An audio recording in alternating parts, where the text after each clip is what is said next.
الجلسات الإيمانية والرحمات الربانية والنفحات القرآنية في أفياء رمضانية والنفحات القرآنية في أفياء رمضانية. بسم الله الرحمن الرحيم. الحمد لله الذي جعل الحمد مفتاحا لذكره وسببا في المزيد من فضله ودليلا على آلائه وعظمته. أمره قضاء وحكمة ورضاه أمان ورحمة، يقضي بعلمه ويعفو بحلمه. نحمده على ما يأخذ ويعطي وعلى ما يعافي ويبتلي، ونحمد الله الذي بلغنا وإياكم هذا الشهر العظيم، ونسأل الله أن يرزقنا فيه الإخلاص والاحتساب والعمل الصالح الذي يرضيه عنا.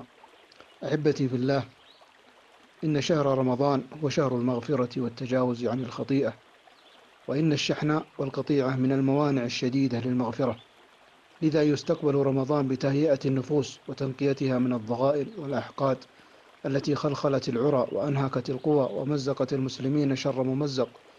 فالذي يطل عليه رمضان وهو عاق لوالديه قاطعا لأرحامه هاجرا لإخوانه أفعاله قطيعة، دوره في المجتمع الإفساد والنميمة، هيهات هيهات أن يستفيد من رمضان. قال تعالى: فاتقوا الله وأصلحوا ذات بينكم وأطيعوا الله ورسوله إن كنتم مؤمنين. وقال سبحانه وتعالى: ونزعنا ما في صدورهم من غل تجري من تحتهم الأنهار وقالوا الحمد لله الذي هدانا لهذا وما كنا لنهتدي لولا أن هدانا الله.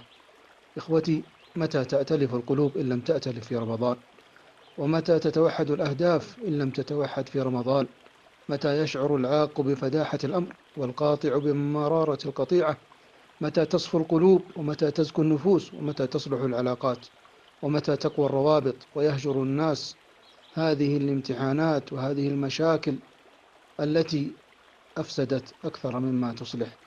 أحبتي في الله، إن العاق والقاطع المؤذي لجيرانه وهو في هذا الشهر العظيم لا بد له أن يراجع نفسه.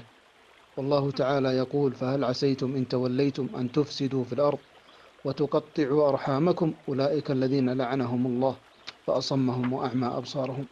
هي دعوة أيها الإخوة إلى أن نجدد الإيمان، وأن نذهب بهذه النفوس إلى أعلى المقامات، وأن تكون إلى التقوى أقرب، وأن نترك هذه الشحناء وهذه البغضاء وهذه الأحقاد، فوالله ما زادتنا إلا ذلا وفرقة، والأعداء تمكنوا منا حينما تفرقنا. ولكن إذا ائتلفنا، إذا تسامحنا، إذا تصافينا، سنكون الأقوى بإذن الله عز وجل. لذا أيها الإخوة، علينا أن نتقي الله سبحانه وتعالى، وأن نريه من أنفسنا خيرا، وأن نعفو وأن نصفح. ألا تحبون أن يغفر الله لكم؟ ألا تحبون أن يغفر الله لكم؟ ألا تحبون أن يغفر الله لكم؟ فاعفوا واصفحوا فإن الله يجازي بالحسنات إحسانا، هل جزاء الإحسان إلا الإحسان؟ غفر الله لي ولكم وللمسلمين عامة ولأقاربنا خاصة ولكل من له حق علينا ولمشايخنا ودعاتنا وأهل الفضل منا.